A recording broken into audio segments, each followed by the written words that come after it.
Electrolysis chapter থেকে বেশ কিছু ইম্পর্টেন্ট এমসিকিউ তোমাদের জন্য নিয়ে এসেছি। তো চলো বেশি দেরি না করে আমরা আজকের প্রথম প্রশ্নে চলে আসি। প্রথম প্রশ্নে বলা হচ্ছে, which of the following will undergo electrolysis in molten state and not in aqueous state? Copper sulphate, sodium chloride, silver nitrate না সালফিউরিক অ্যাসিড? ওকে, এখানে কিন্তু বারবার করে বলছি, কোশ্চেনটা ভালো করে পড়ো। এখানে কিন্তু বলা আছে not in aqueous state. Copper sulphate, silver nitrate এবং সালফিউরিক অ্যাসিড এরা প্রত্যেকেই কিন্তু অ্যাকুয়াস স্টেট এবং মল্টেন স্টেট বোথ স্টেটে কিন্তু ইলেকট্রোলাইসিস করে, কিন্তু সোডিয়াম ক্লোরাইড অনলি মল্টেন স্টেটে করে, অ্যাকুয়াস স্টেটে করে না। ওকে, চলো তারপরের প্রশ্নে চলে আসি। What is the function of the electrolyte in electrolysis? তাহলে ফাংশনটা কি? To conduct electricity by movement of ions ফরমেশনের মাধ্যমে ইলেকট্রিসিটি কন্ডাক্ট হয়। During the electrolysis of acidified water, what is liberated at the cathode?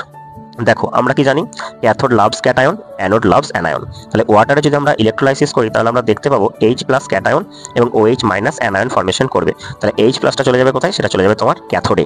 তাহলে ক্যাথোডে আমরা দেখতে পাবো কি জমা হবে? সেখানে হাইড্রোজেন গ্যাস জমা হবে। অপশন এ হবে এটার আমার কারেক্ট অ্যান্সার। তো চলে আসি তারপরের প্রশ্নটাতে। Which of the following is not an application of electrolysis? এখানে কিন্তু ইজ নট অ্যান অ্যাপ্লিকেশনের কথা বলা হয়েছে।